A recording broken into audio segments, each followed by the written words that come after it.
हमारा जो vote bank है, देखिए आहिस्ता आहिस्ता भाजपा को वोट कर रहा है। मैं हमेशा गर्व से कहता हूं कि मैं कृष्णवंशी हूं, मैं चीफ इमाम भारत हूं, जरूर हूं, लेकिन मेरी आस्था इस्लाम में है। यकीनन मेरे जो पूर्वज हैं,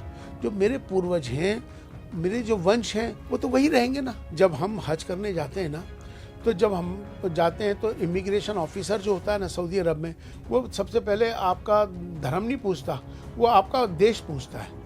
तो इसलिए मैं कहता हूँ कि देश प्रथम है। पीओके भारत का अभिन्न अंग है और भारत का ही है। देखिए दुनिया तो न कहिए, देखिए गांधी जी के मैं तो ये बात उनको ये लक़ब दे चुका, ये तो मैं उस पर कायम हूं। आप राष्ट्र पुरुष कह दीजिए, वो सब देखिए राष्ट्र अभिभावक कह दीजिए, मैं उनको राष्ट्र ऋषि भी कहता हूँ। हाँ वो ठीक है, गांधी जी की जगह तो राष्ट्र ऋषि भी कहता हूँ। आज जो कानून बना ना ट्रिपल तलाक का, आपको याद होगा मुस्लिम संगठन विरोध में आ गए थे पूरे भारत में कि मोदी जी मुस्लिम विरोधी हैं। नमस्कार, अमरउजाला.com के खरी बात में मैं विनोद अग्निहोत्री आपका स्वागत करता हूं, वेलकम करता हूं, खैर मकदम करता हूं। हमेशा की तरह आज भी हम रूबरू होंगे एक नए मेहमान से, ख़ास मेहमान से, और उनसे तमाम सारे मुद्दों पर बात करेंगे। आज हमारे शो में हमारे साथ मौजूद हैं देश के जाने माने इमाम, इस्लामिक विद्वान, स्कॉलर, चीफ इमाम और ऑल इंडिया इमाम ऑर्गेनाइजेशन, जिसमें करीब 5.5 लाख से ज़्यादा मस्जिदों के इमाम जुड़े हुए हैं, उस संस्था के प्रेसिडेंट, सदर, अध्यक्ष, कुछ भी कह लीजिए, मौलाना डॉक्टर उमैर इलियासी साहब। मौलाना साहब, आदाब आपको। बहुत शुक्रिया। तो सबसे पहले मैं चाहूँगा कि राष्ट्रीय स्वयंसेवक संघ, जिसके 100 साल पूरे हो गए और देश की एक बड़ी नागरिक संस्था है, हिंदू हितों की बात करती है, राष्ट्रवाद की बात करती है, बड़ी संस्था है, वो लगातार ये कहती है कि इस देश में रहने वाले हर व्यक्ति वो हिंदू है, उनका मजहब कुछ भी हो, पूजा पद्धति कुछ भी हो, और जो भी हैं वो हिंदू हैं, इसलिए हम सबके की आवाज़ है। तो उनके इस जो धारणा के बारे में आपका क्या ख्याल है कि सारे लोग इस देश में जो रहते हैं वो हिंदू हैं, चाहे वो मुस्लिम हो, ईसाई हो, सिख हो या हिंदू धर्म को मानने वाले हों? आपकी क्या राय है इसको लेकर? क्या होता है कि राष्ट्रीय स्वयंसेवक संघ भारत का ही नहीं, विश्व का सबसे बड़ा संगठन है, सामाजिक संगठन। उसके 100 साल पूरे हो गए हैं। राष्ट्रीय स्वयंसेवक संघ की हमेशा से जो सोच रही है, जो मुझे लगता है, जो मैं समझाऊं संघ एक सामाजिक और सांस्कृतिक संगठन है जो राष्ट्र हित में, राष्ट्र के प्रति समर्पित है। राष्ट्र प्रथम उसके जहन में रहता है और सबकी भावनाओं, सबको ख्याल में रखते हुए ये संगठन आगे उसने 100 साल पूरे करे हैं। भारत तो सभी का है, और अभी आपको मैं सबसे पहले ये बात बताना चाहूँगा कि अभी राष्ट्रीय स्वयंसेवक संघ और मुसलमानों के बीच में संवाद के कार्यक्रम शुरू हुए हैं, और उस संवाद के कार्यक्रम हमारे अभी जिस तरह से 100 साल पूरे होने के बाद से अभी हमारे टोटल 6 संवाद के कार्यक्रम हुए हैं, संघ और मुसलमानों के बीच। संघ और मुसलमानों के बीच की। तो उसी कड़ी में सरसंघ चालक मोहन भागवत जी 2 बार आपकी मस्जिद में आए और बातचीत की उन्होंने। यही एक सिलसिला है, वहीं से इसकी शुरुआत होती है कि जब मोहन भागवत जी मेरे यहाँ पर इमाम हाउस में, मेरी मस्जिद में, मेरे निमंत्रण पर, मैंने निमंत्रण दिया था उनको, और मैंने जब निमंत्रण दिया उन्होंने स्वीकार किया, और तो वो मेरी मस्जिद पर तशरीफ़ लाए थे, कस्तूरबा गांधी मार्ग पर, और उन्होंने खुशी का इजहार किया था। वो पहली बार अपने जीवन में किसी मस्जिद में जाना हुआ था, और वहाँ मेरे साथ तकरीबन 2 घंटा हम लोग एक साथ बैठे, और बैठने के बाद हमने उनका शुक्रिया अदा किया और बहुत सारी हमने चर्चाएं करी देश के हित में, और उन बहुत सारे विषयों पर जो राष्ट्रीय विषय हैं। फिर उसके बाद मैं उनको अपने जो दिल्ली का जो सबसे बड़ा मदरसा है आज़ाद मार्केट में, जहाँ इस समय 350 से ज़्यादा बच्चे उसमें तालीम ले रहे हैं, तालिब इल्म, वो उसमें रहते हैं, और तो मैंने उनसे आग्रह किया कि आप जो है मेरे दिल्ली का जो सबसे पुराना मदरसा है उसमें भी अगर आप चलेंगे तो मुझे अच्छा लगेगा। उन्होंने उस बात को स्वीकार किया, और वो मेरे साथ मदरसे में भी गए। तो जीवन में वो पहली मर्तबा किसी मस्जिद में आए, और पहली मर्तबा किसी मदरसे में जाना हुआ, और वो 2 घंटा मदरसे में रहे, और बच्चों के साथ उन्होंने बहुत वार्तालाप की, बच्चों को समझने की कोशिश की, बच्चों ने उनको समझने की कोशिश की, क्योंकि मदरसे के लिए भी पहली मर्तबा सरसंघचालक जी का आना हुआ और बच्चे भी और मदरसे के जो लोग थे वो भी पहली बार मिले। तो मुझे वहाँ से इस संवाद की प्रक्रिया शुरू हो जाती है। उसके बाद उन्होंने जब मेरी मस्जिद आए निमंत्रण पे मेरे, तो मुझे एक निमंत्रण दिया गया, मुझे निमंत्रण मिला राम मंदिर के अयोध्या के राम मंदिर प्राण प्रतिष्ठा समारोह का मुझे निमंत्रण दिया गया। तो जिसमें चूंकि मुझे लगा प्रधानमंत्री जी ने इसमें किया था, प्रधानमंत्री जी की तरफ से, मोहन भागवत जी की तरफ से, जो उनकी संस्था है जी, न्यास जो है उसकी तरफ से मुझे दावत दी गई। और मुझे लगा कि जब मोहन भागवत जी मेरे यहाँ आ सकते हैं तो मैं क्यों राम मंदिर नहीं जा सकता। तो संवाद दोनों तरफ से चलता है, दोनों को जब आपस में बैठेंगे मिलेंगे तभी गलतफहमी दूर होती हैं। तो खैर मैं राम मंदिर के प्राण प्रतिष्ठा के कार्यक्रम में गया। एज ए चीफ इमाम होने के नाते वहाँ अयोध्या वासियों ने बड़ा स्वागत किया, तमाम सारे संत ही संत थे, संतों ने भी बड़ा स्वागत किया, संतों ने बहुत खुशी का इजहार किया, मुझे भी अच्छा लगा और प्राण प्रतिष्ठा हो गई। लेकिन उसके बाद मेरे खिलाफ भारत में विरोध शुरू हो गया, खासकर मुस्लिम जमातों में तो बहुत मुस्लिम जो तंजीमें हैं, जितनी तंजीमें हैं मुसलमानों की, वो मेरे विरोध में आ गई, तमाम जितने भी। आपने बड़ी हिम्मत का काम किया। नहीं, देखिए कि देश हित में है, जब हम कोई काम ऐसा करें जो सौहार्द जिससे पैदा होता। मेरे मन में क्या था, मेरे मन में, मेरी सोच में आपसी सौहार्द, उसके लिए मैं वहाँ गया, जबकि मुझे मालूम था मेरे लिए बड़ा कठिन था ये फैसला लेना, पूरा मुस्लिम समाज एक तरफ और मैं अकेला एक तरफ, तो ये बड़ा कठिन था मेरे लिए। बड़ा समय के साथ चीज़ें बदल जाती हैं। और उसके बाद वहाँ से तो मैं अयोध्या से आने के बाद तो मैंने भी इसी तरह का फैसला लिया, आपसी देश हित में, आपसी स्वार्थ मेरा मकसद था। तो तमाम फिर हिंदुस्तान का मुसलमान मेरे खिलाफ हो गया, फिर पाकिस्तान से, दुबई से, इंग्लैंड से, अमेरिका से, तमाम देशों से मेरे खिलाफ हंगामा हो गया और ऐसा माहौल बना दिया गया कि मैंने ना जाने क्या काम कर दिया। फतवे जारी हो गए, 6 फतवे जारी हुए टोटल। भारत से 2 फतवे जारी हुए, एक इंग्लैंड से फतवा जारी हुआ, एक अमेरिका से जारी हुआ और एक पाकिस्तान से फतवा जारी हुआ। सर तन से जुदा का ऐलान कर दिया गया और कहा कि अभी हम इनको एक्सेप्ट नहीं करेंगे, ये बशर्ते माफ़ी मांग लें। दो डिमांड थी उनकी कि मैं एज ए चीफ इमाम होने के नाते इस्तीफ़ा दे दूं, दूसरा डिमांड ये थी कि माफ़ी मांग लें। तो मैं आज भी, देखिए आज 2026 चल रहा है और आज भी विनोद जी आपके सामने बैठा हूँ, मैं आज भी अपनी बात पर अड़िग हूँ, कायम हूँ, क्योंकि मैं आपसे सौहार्द चाहता हूँ देश में। और उन्होंने भी पूरी ताकत लगा रखी है आज भी कि इमाम इलियासी माफ़ी मांग लें इस बात के लिए मुस्लिम समाज से। लेकिन मैं माफ़ी मांगने वाला इसलिए नहीं हूँ क्योंकि मैंने कोई गलत काम नहीं किया। मेरा आत्मा, मेरी रूह, मेरी अंदर की आवाज़ ये कहती है कि जब हम देश के हित में, आपसे सौहार्द के लिए, जब अच्छे काम के लिए जा रहे हैं, तो ऐसे बहुत लोग होते हैं जो हमारी मुखालफत करते हैं। खैर, हम इस बात के लिए आज भी मैं कायम हूँ और मुझे लगता है कि हमें इस बात को ध्यान में ज़रूर रखना चाहिए कि हमारी सबकी जातियाँ ज़रूर अलग हो सकती हैं, हमारी पूजा पद्धति अलग हो सकती है, हमारे पंथ ज़रूर अलग हो सकते हैं, हमारे इबादत करने के तरीके ज़रूर अलग हो सकते हैं, हमारी जातियाँ ज़रूर अलग हो सकती हैं, हमारे धर्म ज़रूर अलग हो सकते हैं, लेकिन हमारा जो सबसे बड़ा धर्म है विनोद जी, सबसे बड़ा धर्म इंसान और इंसानियत का है। भारत में रहते हैं हम सब भारतीय हैं, आओ हम सब मिलकर भारत को मजबूत करें, भारतीयता को मजबूत करें। राष्ट्र प्रथम है, ये भाव सब में आना चाहिए। मैं उसी भाव के तहत आज भी कायम हूँ। तो आपकी जब संघ के लोगों से बात हुई, संवाद हुआ, भागवत जी से हुआ, तो ये बात आपने उनसे भी कही होगी कि भाई आप हिंदू क्यों कहते हो, भारतीय कहो, हिंदुत्व क्यों कहते हो, भारतीयता कहिए। बहुत अच्छा सवाल विनोद जी आपने किया और मैं आपको फिर आपको ये मैं बताना चाहता हूँ, क्योंकि बहुत से लोगों को मालूम नहीं है चीज़ें। हमारे जब से मोहन भागवत जी आए, मैं राम मंदिर गया, उसके बाद हमने एक तय किया आपस में, राष्ट्रीय स्वयंसेवक संघ और अखिल भारतीय इमाम संगठन, इन दोनों ने आपस में एक साझा प्रयास शुरू किया जिसका नाम हमने रखा संवाद। उसके जो प्रोग्राम्स था, सबसे पहला प्रोग्राम तो हमने कहा कि वो मस्जिद आए थे, उसके बाद दूसरा प्रोग्राम मैं चला गया था राम मंदिर, उसके बाद तीसरा कार्यक्रम दिल्ली में 24 जुलाई को हरियाणा भवन में किया गया।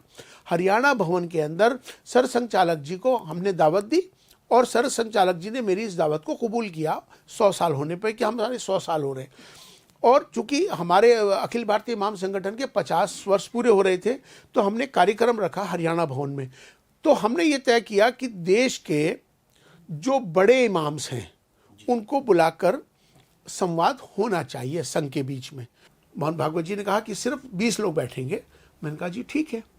तो हमने क्या किया कि हमने कहा कि अगर मुझे 20 बुलाने हैं तो मुझे कम से कम 70 फ़ोन करने होंगे।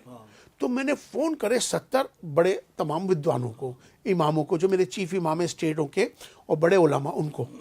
आप यकीन माने विनोद जी, कितना बड़ा बदलाव है आज का। मैं ये बताना चाह रहा हूँ आपको कि जो मुसलमान राष्ट्रीय स्वयंसेवक संघ के नाम से उसकी परछाई से भी दूर भागता था, और जब मैंने फ़ोन 70 किए तो आप माने कि 60 बड़े विद्वानों ने, इमामों ने, उलमा ने मुझे स्वीकृति दे दी। और मोहन भागवत जी ने और संघ ने और हमने ये तय किया था कि 20 लोग बैठेंगे, लेकिन 60 लोगों की मुझे अब स्वीकृति मिल गई तो मैं इसमें बड़ा परेशान हुआ कि अब किसको मैं मना करूं। तो मैंने सर संचालक जी के सामने फिर ये बात विषय रखा तो हंसने लगे, कहने लगे ये तो बहुत अच्छी बात है। मैंने कहा मैं इसलिए आपसे कहना चाह रहा हूं कि जब सब तैयार हैं तो आने दीजिए, तो आने दीजिए। अब 20 की संख्या और 40 की संख्या हम क्यों उसको तय करें। बिल्कुल। तो वो बड़े खुश हुए, बड़े मुस्कुराए, कहने लगे ये तो बहुत अच्छी बात है। तो ये अच्छी पहल मुझे खुद को भी अच्छा लगा और मुझे बिल्कुल उम्मीद नहीं थी कि संघ के साथ बड़े विद्वान इस्लामिक स्कॉलर बैठ जाएंगे। तो खैर बैठे, 3.5 घंटे विनोद जी चर्चा चली, हर मुद्दे पे बात हुई और हर मुद्दे पर। देखिए मुद्दा क्या है, मुद्दा कुछ भी नहीं है, ये अपने जहन की सोच है। अगर हम उसको, जहन की सोच को, आपस में जब बैठ जाए, एक परिवार में इख्तलाफ हो रहा है और जब बैठ जाते हैं तो आपस वैसे ही खत्म हो जाती है, बिल्कुल मोहब्बत में बच जाती है। कहते हैं ना, मिल तो लें। वही बात आती है। तो अब जब हमारी चर्चा हुई तो राष्ट्रीय विषयों पर सभी पर खुल के चर्चा हुई, हर विषय पे चर्चा हुई। अब आपको मैं बता दूं खुलकर, उन्होंने भी अपनी बात रखी कि भाई हमें आपसे, मुसलमानों से ख़ास तौर पे जो हमें जो दिक्कत है, और मुसलमानों ने बात करी हमें आपसे दिक्कत है। तो अब जब दोनों की कॉमन बात निकल के आई तो हमने कहा कि ठीक है कि बहुत अच्छी बात है, एक पुल बना बीच में। और दोनों के बीच में 3.5 घंटे इतना अच्छा लगा। सब लोग लंच भी साथ में किया, सारे इमामों ने पहली बार उनके साथ। तो विनोद जी आपको बताऊं, इतना शांति वातावरण, मतलब इतना अच्छा माहौल बना कि आपस में लग रहा था कि दो भाई बैठे हुए हैं, किसी तरह का कोई डिफरेंसेस नहीं।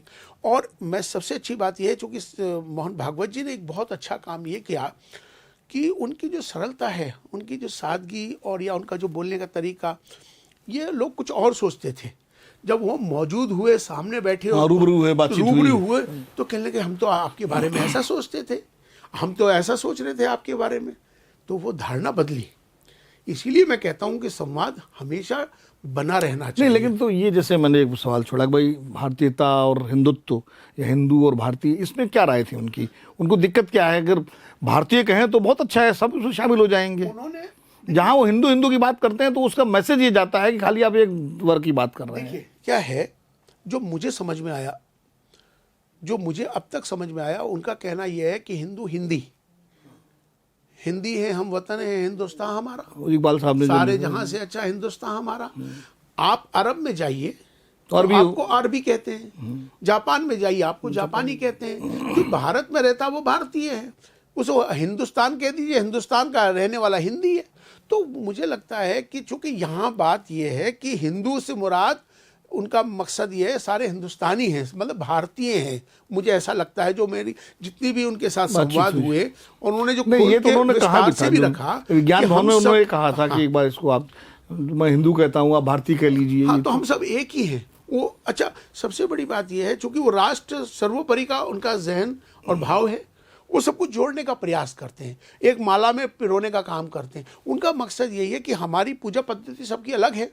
अब हिंदू में तो सिख भी आ जाएगा, तो सिख क्या कहेगा कि मैं हिंदू नहीं हूँ, वो भी तो एतराज करेगा। अगर ईसाई को आप कहिए वो भी एतराज करेगा, यहाँ जैन है वो भी एतराज करेगा, बौद्ध है वो भी एतराज करेगा। तो यहाँ एतराज करने वाला कोई काम हमें करना ही नहीं है। हम हिंदी हो गए, सब एक ही हैं, भारतीय बन गए, सब एक ही हैं। मकसद क्या है, मूल भाव क्या है, वो यही है ना कि हम एक हैं। और उसी भाव को ध्यान में रखते हुए सारी चर्चाएं हुई। ये सवाल जो आपने विनोद जी आपने किया ना कि मोहन भागवत जी हमेशा अपने वक्तव्य में वो ये कहते हैं कि हिंदू शब्द उसको भारतीय क्यों नहीं कर देते। ये शब्द एक हमारे देश के जो बड़े उलमा हैं, ये सवाल विनोद जी जो आपने किया वो उन्होंने उनसे किया था। तब उन्होंने भी बहुत विस्तार से कहा कि हम सब एक ही हैं और हमारी सबकी तौर पूजा पद्धति ज़रूर अलग हो सकती है, लेकिन हम सब है एक ही। उन्होंने एक करने की बात करी और वो एक ही सचमुच में है तो एक ही मामला। अच्छा, आपने चूंकि भागवत जी के साथ आपका लगातार संवाद हुआ और संघ के नेताओं के साथ, इसकी बुनियाद मुझे लगता है कि आपके वालिद मौलाना जमील इलियासी साहब ने रखी थी जब सुदर्शन जी सरसंघचालक थे और मुस्लिम राष्ट्रीय मुस्लिम मंच का गठन हुआ था। अब उस राष्ट्रीय मुस्लिम मंच की क्या स्थिति है? मुझे लगता है उसी का विस्तार ये संवाद है एक तरह से। देखिए, हाँ बिल्कुल आपने ठीक कहा कि बहुत अच्छी बात। इंद्रेश जी भी उसमें सक्रिय थे। मैं आपको बहुत अच्छी बात आज आपने बताई विनोद जी, बहुत से लोगों को मालूम नहीं है। लेकिन विनोद जी आपने ये संवाद का जो कार्यक्रम मेरे से शुरू हुआ है ऐसा नहीं है। ये एक संवाद का कार्यक्रम मेरे पिताश्री से शुरू हुआ है। और आपको मैं इसकी पूरी थोड़ी सी एक घटना बताऊं जहां से इसकी शुरुआत इसकी हुई है। ये 2002 की बात है और उस वक्त में जो सरसंघ चालक जी थे के सुदर्शन साहब जी और मेरे पिताजी मौलाना जमील अहमद इलियासी साहब, एक कार्यक्रम हुआ ईद मिलन का। और एक बम्बई के पत्रकार थे, उनका नाम था मुजफ्फर हुसैन। उन्होंने एक कार्यक्रम रखा और उस कार्यक्रम का नाम दिया ईद मिलन। और उस ईद मिलन के कार्यक्रम में उन्होंने हमारे पिताश्री को मौलाना जमील इलियासी जी को बुलाया। तो मैं भी चूंकि उनके साथ था तो मैं भी उनके साथ गया। और उन्होंने मौलाना वहीदुद्दीन खान साहब को बुलाया, वो भी अब इस दुनिया में नहीं रहे। मेरे पिताश्री भी इस दुनिया में नहीं रहे, मौलाना वहीदुद्दीन भी नहीं रहे और सुदर्शन जी भी नहीं रहे। तो जैसे ही हम वहाँ पहुँचे तो वहाँ मौजूद कौन कौन थे मालूम है आपको? उस वक्त में लाल कृष्ण आडवाणी जी बैठे हुए थे, सुषमा स्वराज जी बैठी हुई थी, मदन दास देवी जी संघ के बड़े प्रचारक उस वक्त में सरकार्यवाह थे, वो मौजूद थे। फिर उसके बाद सुरेश सोनी जी मौजूद थे, भैया जी जोशी जी मौजूद थे और उसके अलावा मुरली मनोहर जोशी जी मौजूद थे। तो सारे लोग वहाँ मौजूद थे। मौलाना वहीदुद्दीन साहब आए, मेरे पिताजी आए, तो और सुदर्शन जी वहाँ मौजूद पहले से ही थे। तो जैसे ही पिताजी ईद मिलन के कार्यक्रम में उनके दाखिल हुए तो वो सब लोग खड़े हो गए सम्मान में। तो सुदर्शन जी ने पिताजी को और पिताजी ने उन दोनों को एक गले से चिपटाया और गले से मिले। तो एक बार जब मिले तो पिताजी बोले कि ईद पे एक बार नहीं मिला जाता, 3 बार मिला जाता है। तो वो एक बार गले मिले, 2 बार मिले, 3 बार मिले। तो फिर सुदर्शन जी ने पूछा पिताजी से कि देखिए ये 3 बार, एक बार तो ठीक हो गया, 3 बार का किस्सा क्या है जरा इस पर। तो 3 बार का किस्सा ये है कि जब हम ईद पे एक दूसरे से मिलते हैं, जो गलतफहमियां हैं वो दूर हो, आपस में दिल एक दूसरे के साथ मिल जाए और जो गलतफहमी है वो दूर हो जाए और वो मोहब्बत में तब्दील हो जाए। और हम 3 बार इसलिए मिलते हैं कि पक्का कर लेते हैं कि आज से अब एक रहेंगे। 3 कॉल हो जाता है, वो कॉल हो गया 3 बार। और दिल से दिल 3 बार जब टकराता है हमारे तो पक्का हो जाता है। हिंदू संस्कृति में उसको तिरवाचा बोलते हैं। तिरवाचा कि 3 बार आपने जैसे कहा ना, हाँ, कि ये करना है तो वो फिर संकल्प हो गया, वो संकल्प हो गया। अब इस बात को लेके बड़े मुतासिर हुए सुदर्शन जी, कहने लगे ये तो बहुत अच्छा हुआ। तो ये वहां से ये बात निकली कि राष्ट्रीय कि ये जब सुदर्शन जी और इमाम इलियासी जी एक हो सकते हैं तो हिंदू और मुसलमान क्यों नहीं एक हो सकता, ये भाव पैदा हुआ। नरेंद्र मोदी जी देश के प्रधानमंत्री हैं। 2014 से पहले वो गुजरात के मुख्यमंत्री थे और 2002 में जो गुजरात में फसाद हुए गोधरा के बाद, तो उसको लेके मोदी जी पर तमाम तरह के आरोप लगे, कई विवाद हुए। वो सारे विवादों को परे करके मोदी जी आज देश के प्रधानमंत्री हैं। आपकी चूँकि संघ के लोगों से इतनी मुलाकातें हुई हैं, मोदी जी से भी मुलाकात हुई होगी, जाहिर है उनके साथ भी संवाद हुआ होगा। तो अब 2014 के पहले के नरेंद्र मोदी और 2014 के बाद के नरेंद्र मोदी, इनके बारे में आपकी और मुसलमानों की क्या राय है और उनका नज़रिया क्या है? थोड़ा इस पर अगर रोशनी डालें तो। संवाद ही के माध्यम है जो गलतफहमियों को दूर करेगा। 2014 से पहले आपने कहा कि मोदी जी जब गुजरात से आपने वहाँ से लिया, और 2014 के बाद प्रधानमंत्री जब बन गए भारत के, उसके देखिए मैं आपको बताऊं विनोद जी, जब 2014 में नरेंद्र भाई मोदी प्रधानमंत्री बने तो भारत के सबसे पहला डेलीगेशन मेरे नेतृत्व में, मैं चीफ इमाम होने के नाते देश के 40 बड़े इमामों को लेकर प्रधानमंत्री आवास पे 2014 में गया। और सबसे पहले हम जब उनके साथ बैठे, हमारी 4 घंटे बैठक चली थी पीएम हाउस में सबसे पहली, जिसमें ओवैसी साहब ने और तमाम देश के मुसलमानों ने यह हंगामा कर दिया कि इलियासी साहब और तमाम देश के बड़े मुस्लिम विद्वान मोदी जी से क्यों मिले। तो उस पर मैंने कहा था कि हम मोदी जी से मिल रहे हैं, मोदी जी आज देश के प्रधानमंत्री हैं, उनसे मिल रहे हैं, प्रधानमंत्री से हम मिल रहे हैं। तो अब इसका हमने जवाब दिया था, बड़ा विरोध हुआ था। तो मैं अब तक 3 उनके पास डेलीगेशन ले जा चुका हूं। अब तक 3 संवाद प्रधानमंत्री श्री नरेंद्र मोदी जी के साथ मैं एक इमामों का, बड़े इमामों को लेके गया एक बार, फिर 2016 में भी लेके मैं तमाम मिक्स करके तमाम मुस्लिम इंटेलेक्चुअल्स और मुस्लिम विद्वान, इस्लामिक विद्वान, उन तमाम सबको मिला के एक 60 लोगों को लेके गया, जिसमें ये नजीब जंग साहब वगैरह भी गए थे। नहीं, वो तो अलग था। अच्छा, वो अलग था। उसके बाद फिर एक और लेके गया। मैं 3 प्रधानमंत्री जी के साथ अब तक मेरा जो संवाद हुआ है वो 3 हो चुके हैं, और संघ के साथ मुसलमानों के बीच में संवाद टोटल मेरे 6 हो चुके हैं। हमारा मकसद राष्ट्र प्रथम, राष्ट्र भाव, हाँ, राष्ट्र के प्रति हम एक होने का, आपसे सौहार्द होने का, ये हमारा। अब आपने एक बड़ी अच्छी बात कही विनोद जी, आपने कहा 2014 से पर वहाँ से आपने शुरू किया, गोधरा से प्रधानमंत्री, और उसके बाद से आज के प्रधानमंत्री। देखिए मोदी जी को आपने याद होगा, जैसे ही वो प्रधानमंत्री बने थे उन्होंने एक नारा दिया था सबसे पहला, सबका साथ और सबका विश्वास। ये हमको छुआ, ये हमारे जहन में आया। ये स्लोगन नहीं था, ये उनकी अंदर की आत्मा थी, वो अंदर की सोच थी। जैसे ही वो प्रधानमंत्री बोले, उन्होंने आज तक विनोद जी, उन्होंने ये नहीं कहा हिंदू मुसलमान, आज तक उन्होंने कहा भाइयों बहनों, जो स्वामी विवेकानंद जी हमेशा कहते थे, मेरे भाइयों बहनों। हाँ, वो कभी कहते हैं परिवारजनों, कभी कहते हैं देशवासियों, मतलब हाँ। लेकिन एक मेरे देश के 146 करोड़ के देशवासी, लेकिन उन्होंने कभी हिंदू मुसलमान नहीं की। देखिए जो सत्य बात है उसको कहना चाहिए। लेकिन एक बार तो कपड़ों से पहचानने की बात की थी। नहीं, देखिए कपड़ों से पहचानने के टाइम में देखिए क्या होता है कि राजनीतिक लोग उसके अलग अलग उसके मायने निकाल लेते हैं। कमियां तलाश करने के लिए तो बहुत होते हैं, लेकिन कमियां तो हमें तलाश नहीं करनी है, हमें अच्छाइयां तलाश करनी है। और मुझे लगता है कि जोड़ने वाली बात ही होनी चाहिए हमेशा, तोड़ने वाली बात नहीं करनी चाहिए। देखिए मोदी जी ने कहा सबका साथ सबका विकास, और फिर बाद में वो सबका विश्वास भी जोड़ा, उसके बाद सबका प्रयास भी जोड़ा। तो ये जो स्लोगन है, ये स्लोगन नहीं है, ये उनकी अंदर की आत्मा है जो कहती है, और होना भी यही चाहिए था। आज के भारत जिस तरह से, देखिए मैं किसी और प्रधानमंत्री पिछले किसी का जिक्र, किसी की कमियां नहीं बयान कर सकता, लेकिन जो मौजूदा मैं देख रहा हूं मोदी जी के हवाले से, जो आज देश जितनी ऊंचाइयों पे भारत जा रहा है, जो हमारा देश भारत विकास कर रहा है, उसकी तो हम चर्चा कर सकते हैं। अच्छा, मोदी जी का सबसे बड़ी बात यह है कि मुस्लिम देशों से बहुत अच्छे रिश्ते भारत के बने।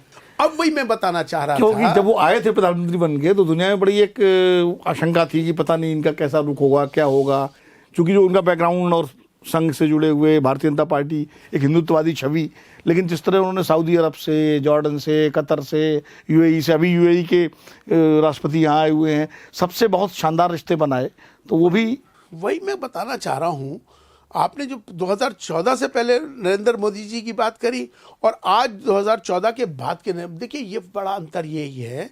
आपको मैं बताऊं कि मोदी जी की सोच बड़ी सोच है एक तो, और वो हमेशा से वो भारत के प्रति तो है ही उनका, लेकिन भारत वसुदेव कुटुंबकम उनके दिमाग में रहता है। वो तो पाकिस्तान भी गए, नहीं वो तो पूरी दुनिया में नहीं, एक मैसेज देने के लिए भाई हम वो मिलकर जोड़ने का काम है ना उनका। वो तो ऐसे भी चले गए कि प्रोटोकॉल के तोड़ कर भी चले गए, लेकिन उनका मकसद था जोड़ने के लिए। लेकिन अब वो पड़ोसी वो तो देश उनकी- नहीं समझ रहा, उनकी प्रॉब्लम है, प्रॉब्लम है। उनकी प्रॉब्लम है। हम ये कहना चाह रहे हैं कि मोदी जी को आज एक बात बताइए, अगर मोदी जी मुस्लिम विरोधी होते, विनोद जी एक बात, अगर प्रधानमंत्री श्री नरेंद्र मोदी जी मुसलमानों के विरोधी होते तो आज तक विश्व में भारत का कोई प्रधानमंत्री ऐसा नहीं है जिसको इतने सारे वहां के सर्वोच्च सम्मान से नवाजा गया हो। अब मैं शुरू करता हूं सऊदी अरब से। पूरी दुनिया का सबसे बड़ा इस्लामिक देश है सऊदी अरब, सबसे पहले जहां से इस्लाम की बुनियाद है, जहां से बुनियाद है। सऊदी अरब ने उनको पहुंचने के बाद उनको सबसे बड़ा सर्वोच्च सम्मान वहां का सिविलियन अवार्ड, जैसे हमारे भारत रत्न होता है, सऊदी अरब ने दिया। उसके बाद यूएई ने दिया, उसके बाद अभी जॉर्डन ने भी दिया, आपको मालूम होगा, जॉर्डन का नाम, और उसके बाद ईरान ने भी जब कतर ने भी दिया, कतर ने भी उनको दिया। मतलब कौन सा ऐसा देश है जो उनको नहीं दे रहा है? इंडोनेशिया, वो तो फिलिस्तीन भी गए और इजराइल भी गए। देखिए फिलिस्तीन ने भी दिया उनको। आप गए थे तब उन्होंने वहां पे रमल्ला में। तो मकसद कहने का ये है कि अगर वो मुस्लिम विरोधी होते, मैं मुसलमानों से भी पूछना चाहता हूं कि अगर वो मुस्लिम विरोधी होते विनोद जी, तो क्या पूरे दुनिया के जो बड़े बड़े इस्लामिक देश हैं उनको अपना सर्वोच्च सम्मान कैसे दे सकते थे? समझने की बात है, ये हमारे लिए गौरव की बात है। तो मुसलमानों में भी धारणा बदली होगी। नहीं, मैं वही बताना चाह रहा हूं कि ये सम्मान भारत को मिला है। प्रधानमंत्री नरेंद्र मोदी जी, पूरे भारत को सम्मान मिला, और उन्होंने हमेशा जब भी सम्मान उनको मिला, और उन्होंने आते ही एक बात कही कि ये सम्मान मेरे भारत को मिला है। उन्होंने कभी अपने ये नहीं कहा कि मुझे मिला है, और ये हमारे लिए सबके गौरव की बात है। और हमें देखिए गर्व करना भी चाहिए, एक ऐसा प्रधानमंत्री जिसको सारे देश मान रहे हैं। और दूसरी बात यह है, अभी आपने देखा यूएई के बादशाह आज ही अभी पहुंचे थे, तो उन्होंने किस तरह से अपनापन जाहिर किया दोनों ने मिलके। तो मुझे लगता है कि अब ये धारणा मुसलमानों को बदल देनी चाहिए कि नरेंद्र मोदी मुस्लिम विरोधी है। मैं तो पहली बात तो ये कहना। अच्छा विनोद जी, आपको एक बात और बताऊंगा, जब से मोदी जी सत्ता में आए हैं, अपोजिशन की को बड़ी उनसे परेशानी है, बड़ी उलझन है, क्योंकि मुसलमान शिफ्ट हो रहा है। आपकी जानकारी के लिए, हमारा जो वोट बैंक है, देखिए आहिस्ता आहिस्ता भाजपा को वोट कर रहा है। आपको क्यों कर रहा है उसकी वजह मैं बताता हूं आज। देखिए मुसलमान कह रहा है कि हमने मोदी जी को वोट नहीं दिया, और मुसलमान मोदी जी को उनका विरोधी भी बता देता है। लेकिन आपको मैं बताऊं, इन्होंने अपने कार्य से मुसलमानों का दिल जीत लिया भारत के। पहली बात, जितनी भी योजनाएं हैं प्रधानमंत्री नरेंद्र मोदी जी की, भारत सरकार की जितनी योजनाएं हैं, उनमें सबसे ज्यादा लाभ मुसलमानों को मिला। मिसाल के तौर पे आवास योजना, प्रधानमंत्री आवास योजना सबसे ज्यादा, चूंकि मुसलमान गरीबी रेखा में, मुसलमान बहुत नीची गरीब हो गया, गरीब है। वो तो सच्चर कमेटी की रिपोर्ट बताती है। ठीक है ना, सच्चर कमेटी। लेकिन तो जब उन्होंने ये भेदभाव नहीं किया ना मोदी जी ने, कि भाई नहीं कि मुसलमान को क्यों दे, इसने हमें वोट नहीं, ऐसा नहीं। सबसे ज्यादा लाभ में अनाज का हो, 5 करोड़ 5 किलो अनाज का हो, या गैस सिलेंडर का हो, या किसी तरह की भी जनधन योजना है, जनधन। और अभी आपको बड़ी एक अच्छी बात आपको बताऊं, क्योंकि मुसलमान आयुष्मान भारत की जो आयुष्मान की योजना, वो इतना सा लाभ मुसलमानों को मिला। लोग मुसलमान मुझे आके बताते हैं, कहते हैं इमाम साहब हमने वोट तो नहीं किया भाजपा को, लेकिन मोदी जी ने एक काम बहुत अच्छा किया। मैंने क्या किया? कहता हमारी जेब में 5 लाख रुपए डाल दिए। मैंने कैसे? कहते कार्ड 5 लाख रुपए का लेके हम चलते हैं, हमें पता है कि अगर हम बीमार हो गए तो हमको किसी भी 5 स्टार हॉस्पिटल में जाके इलाज मिल जाएगा। ये कितनी बड़ी अच्छी चीज़ है। हेल्थ के हवाले से, स्वास्थ्य के हवाले से। एजुकेशन पे आइए, अभी जितने भी एजुकेशन के इंस्टीट्यूशंस हैं उसमें चूंकि मुसलमान पढ़ने लिखने लग गया। अब तो बच्चे आईएएस में आ रहे हैं, बहुत अभी आपने देखा होगा सिविल सर्विसेज में नंबर बहुत बड़ा है। नहीं, जब से मोदी जी आए सिविल सर्विसेज में मुसलमानों की तादाद बढ़ गई। तो ये जो कुछ लोग लेकिन कुछ लोग इसको भी सिविल सर्विस जिहाद कह रहे हैं। नहीं, देखिए जो इस तरह की आपको विनोद जी एक बात याद रखिए, हर समाज में अच्छे लोग ज्यादा होते हैं, चंद लोग होते हैं खराब भी होते हैं, लेकिन चंद के खराब की वजह से सारा समाज खराब है ऐसा होता नहीं है। तो हम उनकी क्यों बात करें जो नेगेटिव है, हम तो पॉजिटिव लोग हैं। एक जो इससे मुसलमानों के लिए जो मौलाना आजाद स्कॉलरशिप शुरू की गई थी, जो आपके वालिद साहब के हमारे प्रयासों से नरसिम्हा राव ने शुरू की थी, उसको क्यों बंद कर दिया इस सरकार? देखिए उस पर मेरी बात हुई थी उस वक्त में, स्मृति ईरानी HRD मिनिस्टर थी। मैं आपको बताऊं, मेरी उनकी एक बैठक हुई थी और उन्होंने कहा कि इमाम साहब मैंने आपको इसलिए बुलाया है कि जो हमारी माइनॉरिटीज़ के पास हमारा 500 करोड़ का फंड है, हमारा बजट है, और वो फंड हमारा वापस चला जा रहा है, खर्च नहीं हो रहा। आप अवेयरनेस प्रोग्राम शुरू कर दीजिए अपने संगठन के माध्यम से और मुसलमानों को बताइए कि लाभ मुसलमानों की एजुकेशन के लिए है और लीजिए। तो वो बात मुझे एहसास हुआ कि वाकई में बड़ी कमी की बात है, तो वो हमारी कमियों से वापस गया था। लेकिन जैसे कुछ मसाइल ऐसे हैं जिनको लेके मुसलमानों के बारे में, मुसलमानों के बीच में एक संदेश जाता है बीजेपी को लेके और संघ को लेके और मोदी जी को लेके, जैसे वक्फ कानून हो गया, ट्रिपल तलाक हो गया, यूसीसी का मुद्दा हो गया जो उत्तराखंड में उन्होंने किया है, कि इससे मुसलमानों को लगता है कि उनके जो जाति मामले हैं, जो उनके धार्मिक रिलीजियस मसले हैं, उनमें सरकार छेड़छाड़ कर रही है। और उनमें तो उसके बारे में विनोद जी आपको ये मैं बताता हूँ कि जब ट्रिपल तलाक का विषय आया था, उससे आज आपको मैं बता दूं, आज हमारी देश की जो मुस्लिम औरतें हैं वो कितनी खुश हैं इस बात से। देखिए मोदी जी का तो कोई लाभ नहीं था इसमें, ट्रिपल तलाक के मामले में कानून का लाना। उनका क्या लाभ था इसमें, मुझे बताइए, आप समझने की बात करें, उनका क्या लाभ था? उनको सिर्फ एक मकसद था कि वुमेन एम्पावरमेंट, मुसलमान औरतों के हुकूक के लिए वो चाहते थे कि इनको इंसाफ मिल जाए। पहले प्रॉब्लम क्या थी, देखिए आज जो कानून बना ना ट्रिपल तलाक का, आपको याद होगा मुस्लिम संगठन विरोध में आ गए थे पूरे भारत में कि मोदी जी मुस्लिम विरोधी हैं, लेकिन मोदी जी अड़ गए, कहने लगे नहीं कानून बनेगा। और आप यकीन माने आज जब वो ट्रिपल तलाक का जो कानून बना, आज मुस्लिम समाज इस बात को एक्सेप्ट करता है, मानता है कि ये कानून बहुत अच्छा बना, क्योंकि ये जो कानून बना है ये कुरान के मुताबिक बना है। कुरान ये कहता है कि 90 दिन के अंदर प्रोसेस के साथ तलाक होना चाहिए। ये नहीं कि आपने सऊदी अरब से किसी ने फ़ोन कर दिया अपनी बीवी को, पड़ोसी ने फ़ोन कर दिया कि तेरी बीवी, तू तो कमाने गया हुआ है, तेरी बीवी यहाँ किसी से लगी हुई है, झूठी बात पे उसने वहाँ से फ़ोन करा, उसने तलाक दे दी।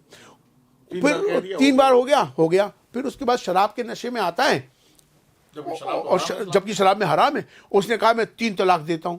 फिर उसके बाद वो गुस्से में किसी बात पे गुस्सा आया और अपनी बीवी को, लेकिन खेल बन गया, वो खेल बन गया था, एक मजाक बन गया। जबकि कुरान और इस्लाम में का ये तरीका नहीं था। इस्लाम का तरीका है 90 दिन का प्रोसेस है, आपको ताकि ठंडे दिमाग से मामला सुलझ जाए, और जब आखिर में ना सुलझे तब अलग हो।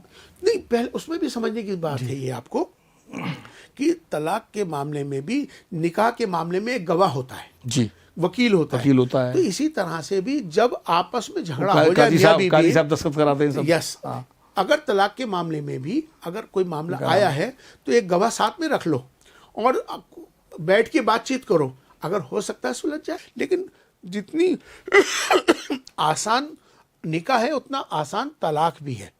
अभी क्या होता है कि तलाक के मामले में भी खुला का कॉन्सेप्ट है। मर्द विनोद जी तलाक देता है, मांगता है मैं तलाक दे रहा हूं मैं तुम्हें। इसी तरह से इस्लाम के अंदर औरत को भी हक उतना ही है खुला का, वो भी खुला ले सकती है। क्योंकि कभी कभी क्या होता है कि शादी हो गई और मर्द में कोई कमी है या वो शराब पीता है, व्यवहार अच्छा नहीं है, तो अब ये थोड़ी है कि जन्म का बंधन नहीं है। हमारे यहाँ निकाह जो है एक कॉन्ट्रैक्ट है और उस कॉन्ट्रैक्ट के तहत दोनों खुश रहेंगे तो खुश रहो, जब तक तुम्हें रहना है, नहीं रहना तो आज़ादी है, अपने आज़ादी है, तुम आराम से। इसका फ़ायदा क्या मिला? आज हमारे, आपने देखा होगा, हिंदू समाज की बात कर रहा हूँ या और समाज में कोर्ट के अंदर पेंडिंग पड़े 10-10 साल से, लड़के लड़की के केस, डाइवोर्स नहीं हो पा रहा और उनकी उम्र निकल रही है। तो इसलिए इस्लाम ने इसको बड़ा आसान बनाया कि भाई लड़की को अगर मामला ठीक नहीं है, गवाह हो, तो वो भी अपना खुला ले सकती है। उसका भी एक प्रोसेस है, निकाह का भी प्रोसेस, तलाक का भी प्रोसेस, लेकिन आसान है, ये इतना कोई मुश्किल नहीं है। तो कहने का मकसद ये, लेकिन लोगों ने आज उसको मुश्किल बना दिया। तो लेकिन ये चीज़ तो दो दिलों का मिलन है, ये दो खानदानों का मिलन है, इसको आपस में ऐसे वक्फ का मसला जो है। अच्छा हाँ, फिर अब आया वक्फ का मसला। वक्फ के मामले में भी हमारे देश के जो मुस्लिम संगठन है वो अगेंस्ट हो गए, लेकिन प्रधानमंत्री मोदी जी इस बात पे अड़े रहे। मेरी मीटिंग हुई इस सिलसिले में, मेरी तमाम माइनॉरिटी मिनिस्ट्री के साथ, तमाम पार्लियामेंट के साथ, तमाम के साथ मेरी मीटिंग्स हुई। उन्होंने मेरा समझने की कोशिश की, मैंने भी समझने की कोशिश की। देखिए, वक्फ के अंदर कहीं ना कहीं धांधलेबाजी बहुत हो रही थी जी, ये तो था, ये तो सच्ची बात है। तभी तो 2013 में अमेंडमेंट जो लाए गए थे उसी धांधलेबाजी याद है के रहमान खान साहब हाँ, उस वक्त में वो जी, थे, माइनॉरिटी मिनिस्टर थे।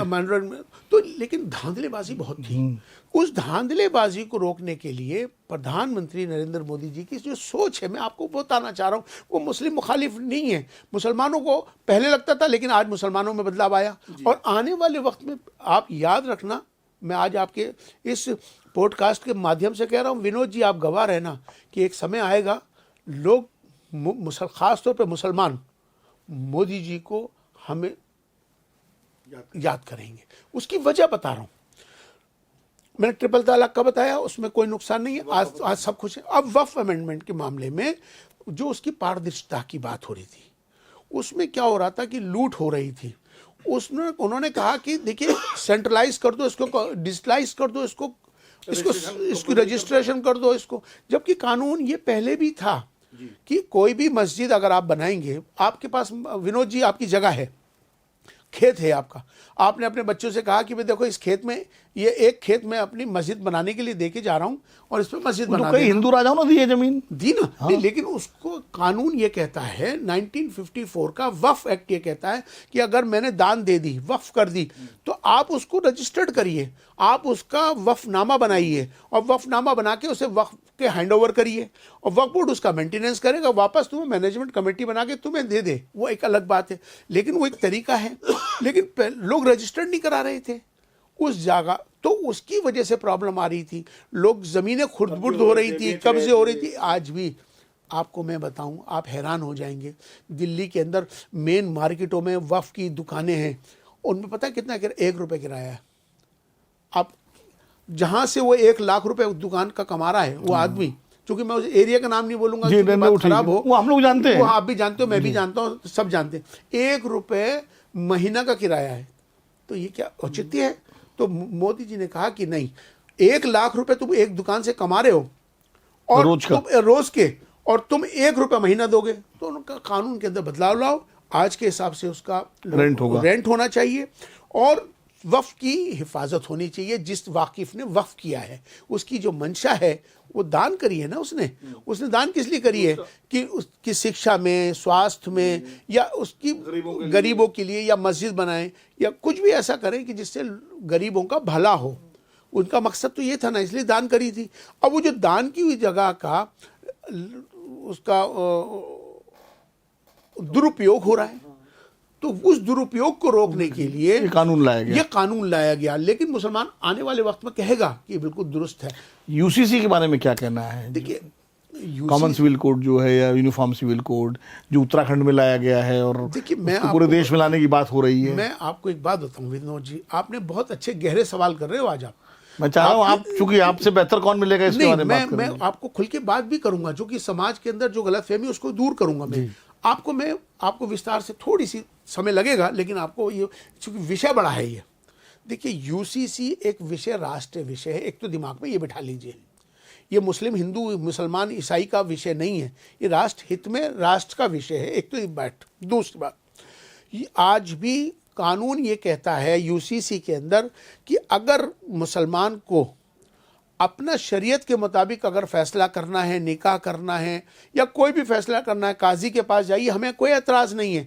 लेकिन अगर आप सिविल कोर्ट में आओगे मेरे पास, तो वहां सबके लिए एक समान होगा। वहाँ फैसला सिविल कोर्ट के हिसाब से वहां सबका एक समान फैसला होगा। चोरी का हो, डाके का हो, निकाह का हो, औरत के हवाले से हो, विरासत का प्रॉपर्टी हो। का, विरासत, कोई भी मामला हो, वो एक समान होगा अगर मेरे पास आओगे तो। अब आपको एक हैरानी होगी, मैं आपको एक बात बताता हूँ। मुसलमान एकदम जज्बात में आ जाता है, चूंकि उसको भड़काने वाले लोग होते हैं बेचारे, उसको पता है नहीं कानून। आज भी अमेरिका में अगर आप जाइए, कॉमन कोर्ट है, अगर कॉमन कोर्ट में कोई जाता है कोई भी मामला लेके तो सब कॉमन फैसला आता है। और अगर किसी को धार्मिक फैसला लेना है तो अपने धर्म की दारुल कज़ा में जाइए, दारुल इफ्ता में जाइए। अगर आपको धर्म का लेना है तो उसके लिए तो सरकार मना नहीं कर रही। इसी तरह से आपको मैं बताऊं, और देशों के अंदर भी जो धार्मिक संस्थाएं हैं, जो दारुल कज़ा जिनको कहते हैं, दारुल इफ्ता कहते हैं, वहाँ जाइए, आप अपना फैसला कराइए, सरकार को एतराज़ नहीं है। सेम थिंग अगर भारत के अंदर अगर आपको धार्मिक फैसला लेना है, धर्म के मुताबिक फैसला लेना है, तो आप अपने दारुल कज़ा में चले जाइए, सरकार को तो एतराज़ नहीं है। और आज भी लोग सिविल कोर्ट में जाके वही फैसला ले रहे हैं जो चल रहा है। तो यूसीसी तो लागू है, ऐसा नहीं है कि यूसीसी लागू नहीं, आज भी यूसीसी लागू है। तो लोग धर्म की जगह पे, जो धर्म के फैसले के लिए धर्म की जगह नहीं जा रहे, वापस यहाँ आ रहे हैं। तो इसलिए ये जो कन्फ्यूज़न है इसको दूर करना चाहिए। कोई भी विषय को, राष्ट्र हित का विषय को ध्यान में रखना चाहिए। देखिए हमारे तो भारतीय हमारी पहचान अगर भारतीय है तो वो पहचान हमारी। भाई आप बाहर जाएंगे तो आपको लोग कहेंगे इंडियन। देखिए हम बाहर जाते हैं, पासपोर्ट में इंडियन लिखा होगा। देखिए अब मैं भी जाऊंगा तो मुझे भी इंडियन ही कहेंगे। मैं आज आपको बताता हूँ विनोद जी, जब हम हज करने जाते हैं ना, तो जब हम जाते हैं तो इमिग्रेशन ऑफिसर जो होता है ना सऊदी अरब में, वो सबसे पहले आपका धर्म नहीं पूछता, वो आपका देश पूछता है। तो इसलिए मैं कहता हूँ कि देश प्रथम है। देखिए बात, मेरी पहचान मुसलमान से हो, आपकी विनोद जी की पहचान हिंदू से हो, या ईसाई से, जैन से, सिख से, ये मुझे दुरुस्त नहीं लगता। आज पूरी दुनिया के अंदर, आज दुनिया के जो लोग जो हैं बहुत तरक्की कर रहे हैं। आज का जो दौर है, आज की जो टेक्नोलॉजी की तरफ लोग आगे बढ़ रहे हैं। देखिए कोई भी देश हो, बड़े बड़े देशों की बात करूँगा, जापान है, कोरिया है, चाइना है, या तमाम और बड़े बड़े जो देश हैं, वो आज टेक्नोलॉजी की, अमेरिका है, इंग्लैंड, ये सब टेक्नोलॉजी की तरफ तरक्की कर रहे हैं। और आज हम इसी में उलझे हुए हैं कि हरा रंग तो मुसलमान का हो गया, और गेरुआ रंग जो हो गया हिंदू का हो गया, बकरा मुसलमान का हो गया, और गाय हिंदू की हो गई, खजूर मुसलमान की हो गई, और नारियल हिंदू का हो गया। आज भी हम इसी में बटे हुए हैं। विनोद जी, कितने बड़े बेवकूफ़ी की बात है ये। नहीं आप बताइए, क्या ये बात दुरुस्त है? नहीं, जैसे कई बार मैं समझना चाहता हूँ आपसे, क्या दुरुस्त है? क्या ये बिल्कुल दुरुस्त हम रंगों में बटे? बिल्कुल दुरुस्त नहीं है। या हम रंगों से बटे, या फिरकों में बटे, या फिरकों में बटे? नहीं, मैं तो जातियों में बटे। मैं तो बिल्कुल आपके साथ, मैं हमारी एक पहचान हो, हिंदुस्तानी, हम सब भारतीय हैं।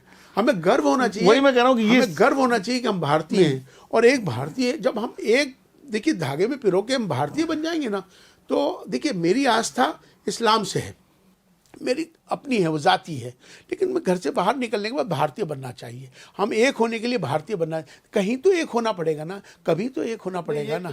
एक होने के लिए देखिए मॉब लिंचिंग जो कोई भी कर रहा है, आपने एक सवाल किया था मॉब लिंचिंग का, मैं कहता हूं कि मॉब लिंचिंग किसी की तरह से भी कोई स्वीकार्य किसी को भी नहीं है। हम सब भारतीय हैं ना, एक भाई एक दूसरे को मार रहा है, इंसानियत कहाँ चली जाती है? इंसानियत, इंसान की जो इंसानियत है उसका सबसे बड़ा धर्म है। और इंसानियत क्या कहती है? रहम करो, माफ करो, दया, करुणा, ये आपके अंदर आना चाहिए। तो ऐसे लोग खिलाफ कड़ी कार्रवाई होनी चाहिए। लोग हैं ना जो भी ऐसा कर रहा है, तो कार्रवाई तो होनी चाहिए, दोनों तरफ की होनी चाहिए। दोनों तरफ की। मेरा मकसद ये, मैं नहीं कह रहा कि हमारी हो या उनकी हो, हम तो कह रहे हैं कि किसी के लिए भी जो भी कानून को अपने हाथ में ले, वो कानून को अपना काम करना चाहिए, और कानून के मुताबिक होना चाहिए, और इंसाफ सबको बराबर मिलना चाहिए। बड़े पेश इमाम हैं, ऑल इंडिया इमाम संगठन की, उसके ऑर्गेनाइजेशन के आप सदर हैं, और इस्लामिक स्कॉलर भी हैं। और चूंकि आपका संवाद संघ के साथ भी है, प्रधानमंत्री जी के साथ भी है, और आप ऐसे फैसले लेते हैं जो आमतौर पर मुस्लिम जो लोग लेने से घबराते हैं, डरते हैं कि भाई उनका वो, लेकिन आपने लिए, तो आपका ऐसे मामलों पे क्या सोचना है? कभी इन सब चीज़ों पर आपने जो संघ से संवाद हुआ या मोदी से बात हुई, तो ये जो मैंने सवाल किए इन पर बात हुई कि भाई ये सब चीज़ें रुकनी चाहिए ना, कि मुसलमानों की पहचान को लेके उनको बाबर से जोड़ दीजिए, उनको हर मस्जिद में आप जो है मंदिर ढूंढने लगिए कि अयोध्या का हो गया फैसला, ठीक है, उसके बाद काशी में भी सर्वे हो रहा है, मथुरा में भी हो रहा है, फिर संभल में भी आप आ गए, फिर अजमेर दरगाह तक पहुंच गए, मतलब इस सिलसिला कहीं तो रुकना चाहिए ना। यकीनन तो इस पर आपकी बात हुई? आपने बहुत अच्छी बात कही। दो बातें करूंगा।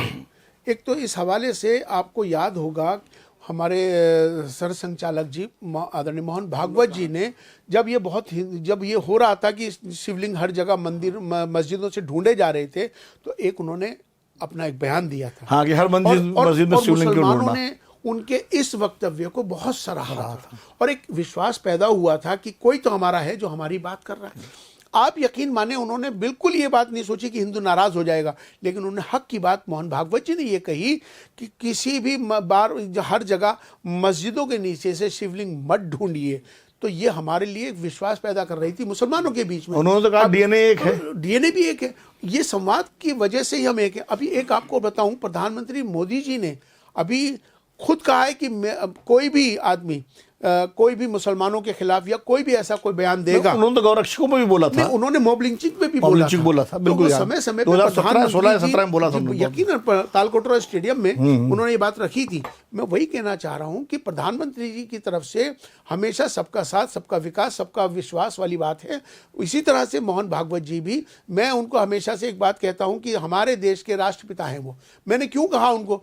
चूंकि तो गांधी जी को आपने बेदखल कर दिया। गांधी जी की नहीं है, हमने इसलिए कहा उनको कि देश आज दुनिया का सबसे बड़ा संगठन है भाई। राष्ट्र नहीं, देखिए राष्ट्रपिता तो न कहिए, देखिए गांधी जी के मैं तो ये बात उनको ये लक़ब दे चुका, ये तो मैं उस पर कायम हूं। आप राष्ट्र पुरुष कह दीजिए, वो सब देखिए, राष्ट्र अभिभावक कह दीजिए, मैं उनको राष्ट्र ऋषि भी कहता हूं। हाँ, वो ठीक है, गांधी जी की जगह तो राष्ट्र ऋषि भी कहता हूं। आज के हालात में जो मैं देख रहा हूं, जो समझ रहा हूं, आज उनकी जो ताकत देख रहा हूं राष्ट्र की। देखिए, राष्ट्रपिता क्यों कहा मैंने, इसको समझने की भी जरूरत है।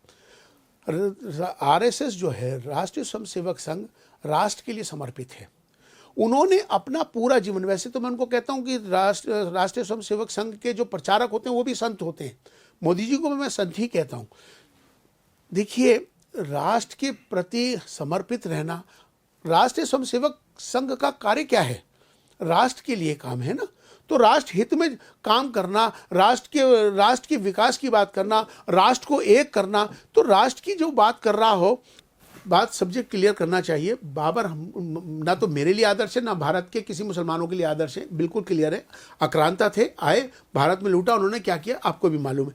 मैं जहां तक मेरे लिए जो आदर्श है, वो मेरे लिए राजा हसन खां मेवाती, जिन्होंने बाबर के साथ जंग करी है, उनके विरोध खड़े हो गए, राणा सांगा के साथ मिलकर उनको खदेड़ा। मैं तो भाई, अब मेरे लिए आदर्श राजा हसन खां मेवाती है नंबर 1। मेरा जो वंश है, मैं हमेशा एक बात कहता हूं कि ना मेरे पूर्वज बदल सकते हैं, ना मेरा वंश बदल सकता। मैं क्यों कहता हूं अपने आप को कृष्णवंशी? गर्व से है, मैं गर्व है मुझे कि मैं कृष्णवंशी। क्यों? मेरा जो पूर्वज हैं राजा समरपाल सिंह, उसके बाद राजा नाहर सिंह, उसके बाद राजा हसन खां मेवाती। ये भाई मेरा वंश तो वो है जो देश के लिए, जिन्होंने राष्ट्र हित को सर्वोपरि माना और देश के लिए निछावर हो गए। तो मैं भी निछावर हूं और मुझे लगता है कि हर भारतीय भी निछावर होगा और हर भारतीय को अपने देश के प्रति समर्पित भी रहना चाहिए। और आज इस पॉडकास्ट के ज़रिए से, विनोद जी के ज़रिए से ये कहना चाहता हूँ कि देखिए भाई, हिंदू मुसलमान ख़त्म करिए, इन नफ़रतें नहीं, प्यार में बदलिए, प्यार से रहिए, मोहब्बत से रहिए, एक रहिए, मिलके सब एक रहेंगे तो हमारा भारत। मौलाना साहब, ये बताइए कि कश्मीर हमेशा एक सेंसिटिव इशू रहा है।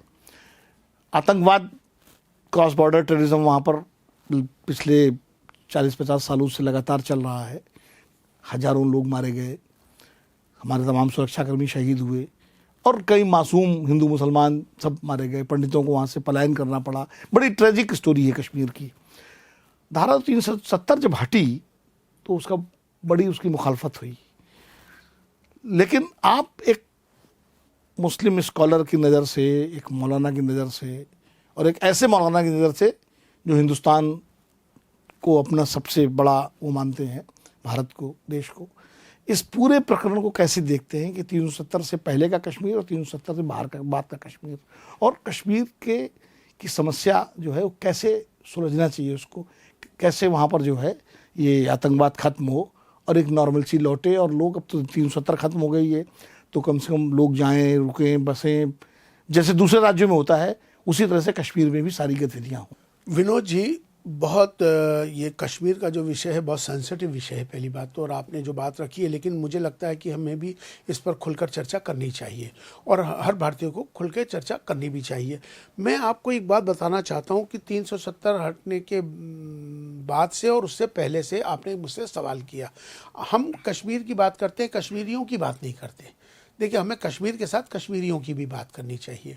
और मैं आपके इस माध्यम से बताना चाहता हूं कि मैं पहले भी जा चुका हूं, जब आर्टिकल 370 लागू था तब भी गया था और उसके बाद गया हूं। तो पहले जब मैं गया था, आर्टिकल 370 जब लागू था, तो वहाँ के हालात ये थे कि वहाँ पर पत्थरबाजियाँ होने लगी थी। वहाँ पर वो लोग जो थे जो चाहते थे कि वो कश्मीर को अलग किया जाए, ऐसे सोच मानसिकता थी। और आपको याद होगा विनोद जी, जब आर्टिकल 370 हटने से पहले जब मैं कश्मीर गया था, तब वो कहते थे कि आप हिंदुस्तान से आए हो क्या, आप कहाँ से आए हो, हिंदुस्तान से आए हो, तो वो इंडिया से आए हो। तो वो मतलब वो उनकी मानसिकता थी और ये बड़ी मानसिकता बदली है। मैं आर्टिकल 370 के हटने के बाद से गया हूँ। आप यकीन मानना, ना तो पत्थरबाजी हो रही है नंबर एक, ना उनके मन में ये भाव है कि आप भारत से आए हो, हिंदुस्तान से आए हो, वो धारणा ख़त्म हुई है। तो आज का जो कश्मीर है, आप यकीन मानना, आज का जो कश्मीर है जिस तेज़ी से तरक्की कर रहा है, जो कश्मीरी तरक्की कर रहा है, आज वहाँ पर पहले जब वहाँ पर क्या होता था, 6-6 महीने के लिए कश्मीर बंद हो जाता था, वहाँ झगड़े हो जाते थे, 2-2 महीने के लिए कारोबार बंद हो जाते थे, कश्मीरी बहुत परेशान था। इसीलिए मैंने कहा कि कश्मीर की बात कर रहे हो तो कश्मीरी की भी बात करो। तो कश्मीरियों के दर्द को समझने की ज़रूरत थी। भारत सरकार ने, ख़ास तौर पे भाई अमित शाह जी ने, नरेंद्र भाई मोदी जी ने इनके दर्द को समझा। और वो जो दर्द था उनका, उनकी जो सोच थी वो ये थी कि हमारे हालात अच्छे होने चाहिए। आज 370 के हटने के बाद से टूरिज़्म इतना बढ़ गया है, इतना बढ़ गया है विनोद जी, तमाम सारी दुनिया, ज़्यादा से ज़्यादा टूरिज़्म वहाँ हो गया। अब टूरिज़्म का लाभ किसको मिला? जो वहाँ लोकल कश्मीरी थे, घोड़े वाले हैं, होटल वाले हैं, खाने वाले हैं, हर तरह के लोग, उनको फ़ायदा मिला। और उनको ये लगने लगा कि जो आर्टिकल 370 से पहले जो हमारे साथ थे, जो अलगाववाद फैलाते थे, जो हमको बरगलाते थे, जिनकी वजह से वो गरीब हो रहे थे, अब वो अमीर होते चले जा रहे हैं। आज उनके बच्चे पढ़ने लिखने लग गए। आज उनके हाथ में पत्थर नहीं है, आज उनके हाथ में कलम आ गया, कश्मीरियों के हाथ में। और आपको बता दूं, कश्मीरियों की एक विशेषता है जो दुनिया में किसी के पास नहीं है, हर कश्मीरी मेहमान नवाज होता है। आप दुश्मन को भी वो अपने घर में बुलाता तो लेकिन मेहमान नवाजी करता है। वो इतना बड़ा मेहमान नवाज होता है कश्मीरी, जो पूरी दुनिया में नहीं हो। कश्मीरी से मतलब मेरा मुसलमान से नहीं है, कश्मीरी से मतलब यह है उसमें पंडित भी हैं। कश्मीर का रहने वाला कश्मीरी की बात कर रहा हूं मैं। और जहां तक आपने एक बात अभी, आप ऐसी बात कर नहीं सकते, नहीं करनी भी नहीं चाहिए हमें। दूसरी बात यह है कि बहुत डेवलप हो रहा है। आज मैं तो तमाम से कहना भी चाहता हूं कि लोग ज़्यादा से ज़्यादा कश्मीर जाया करें। और स्विट्ज़रलैंड जाने की अब आपको ज़रूरत नहीं है, अब आपको यूरोप में घूमने की जरूरत नहीं है। अब आपका कश्मीर ही आपके लिए काफ़ी है। आप कश्मीर आइए और कश्मीर घूमिए। शायद इसीलिए बौखला के पहलगाम जैसी घटना करवाई, इसी वजह से कराई गई थी विनोद जी। और दूसरी बात ये, आपने एक बात कही पीओके के बारे में, आपको ये मैं बता दूं कि पीओके भारत का अभिन्न अंग है। ये दिमाग में हर भारतीय को रहना चाहिए। आज वहां पर ये मांग उठने लग गई है, पीओके के अंदर एक संघर्ष शुरू हो गया है और उस संघर्ष में वहां की जो आवाम है वो चाहती है, भारत में मिलना चाहती है, वापस घर वापसी करना चाह रही है। पीओके के लोग भारत में वापस शामिल होना चाह रहे हैं। चूंकि पॉलिटिकल मसला नहीं हो पा रहा है, लेकिन अगर आज रेफरेंडम करा लीजिए, आज वहाँ की आवाम ये चाहती है कि हम भारत में शामिल हो जाएं। तो ये याद रखो कि पीओके भारत का अभिन्न अंग है, अभिन्न अंग है और भारत का ही है। और एक दिन वक्त आएगा विनोद जी, हम इस पॉडकास्ट से मैं कह के कि भारत का जो पीओके है वो भारत में शामिल होगा और दोबारा से वो कश्मीर तरक्की की ओर जाएगा और वो कश्मीर एक सब आगे बढ़ेंगे। एक छोटा सा सवाल इससे जुड़ा हुआ, चूंकि हाल का ये घटना है कि जम्मू कश्मीर, मतलब जम्मू कश्मीर की हम बात करें, पूरा जो यूनियन, एक तो उसको जो राज्य का दर्जा है वो जिससे ख़त्म किया गया, उससे थोड़ा लोगों को तकलीफ हुई। वो एक स्टेट था पूरा अपने आप में, ठीक है, लद्दाख को आपने यूटी बना दिया। मुझे लगता है कहीं उस फैसले पर पुनर्विचार होना चाहिए, नंबर एक। और दूसरा, जो जम्मू में अभी जो वैष्णो देवी मेडिकल कॉलेज जो था, उसमें जो घटना हुई कि भाई 50 सीटों में अगर 42 लड़के मुस्लिम आ गए और नीट से आए और उसमें कश्मीरी मुस्लिम ही थे या जम्मू के रहे होंगे, तो वो कॉलेज ही बंद कर दिया गया और उसमें लोगों ने खुशियां मनाई बंद होने पर। ये जो ये घटनाएं संदेश होती अच्छा हैं, नहीं जाता। हाँ, इस तरह की घटनाएं नहीं, मैं समझता हूँ कि इससे मनोबल टूटता है। हम आज यहाँ बात कर रहे हैं कि एजुकेशन की, आज वहाँ हमने अभी आपके सामने एक बात कही, कश्मीरी की बात करी मैंने, उसमें हिंदू पंडित भी हाँ, हो सकते कश्मीरी हैं, कहा। सिख भी हो सकते हैं, बिल्कुल, कश्मीरी है। अगर एक स्टेट के में वहाँ के कश्मीरियों में अगर बच्चे पढ़कर आगे आ रहे हैं, अपनी मेहनत से आगे आ रहे हैं, तो हमें उनके मनोबल को गिराना नहीं चाहिए, पहली बात। और वो बच्चे आज पढ़ेंगे लिखेंगे तो किसके काम आएंगे? भारत के काम आएंगे ना, राष्ट्र के काम आएंगे। तो मुझे लगता है कि ये भेदभाव नहीं होना चाहिए, आपस में प्यार से रहना चाहिए, मिल के रहना चाहिए। और ये नफरत ये वक्ती तौर की चीज़ें होती हैं, हमेशा नहीं रहती हैं, स्टेटहुड और चली जाएंगी, खत्म हो जाएंगी। और स्टेटहुड की जो उनकी मांग है, देखिए उनके जो मामलात हैं वो एक पॉलिटिकल मामलात हैं, उसको देखना और समझने की जरूरत होगी। नहीं, सरकार ने वादा किया है पार्लियामेंट में कि हम देंगे स्टेटहुड। ठीक है, बहुत अच्छी बात है। सरकार के, देखिए मोदी जी, सरकार जो है, मोदी जी हमेशा से सबको जोड़ने का काम करते हैं। मोदी जी किसी तरह से भी किसी को कोई नुकसान हो ऐसा नहीं चाहते हैं। अगर भारत सरकार चाह रही है तो हो जाएगा, कोई मुश्किल की बात नहीं है। लेकिन मैं एक बात, आप इसको ख़त्म कर रहा हूँ इस पॉडकास्ट को, ये बात कहना चाहता हूँ कि अपोजिशन जो है ना, जो विरोध करती है मोदी जी का, मैं उनसे एक बात कहना चाहता हूँ, आपको विरोध करना चाहिए, बहुत अच्छी बात है, अपोजिशन होना चाहिए, बहुत अच्छी बात है। लेकिन मैं आज आपसे उन पार्टियों से जो अपोजिशन में हैं उनसे एक बात कहना चाहता हूँ, ख़ास तौर पे कांग्रेस से। मैं उनसे ये पूछना चाहता हूँ कि जब से मोदी जी 2014 से आज तक आए हैं, क्या मोदी जी ने एक भी काम अच्छा नहीं किया? आप अच्छा को अच्छा कहिए, खराब को खराब कहिए, तभी आप पर विश्वास बनेगा। विश्वास तभी पैदा होगा कि आप अच्छे को अच्छा कहेंगे, खराब को खराब कहेंगे, तब आपका विरोध भी अच्छा लगेगा। आपने आज तक प्रधानमंत्री मोदी जी के कार्यकाल की आज तक एक काम की भी सराहना नहीं की, इसलिए मुझे शक होता है आप पर, आपकी सोच पर।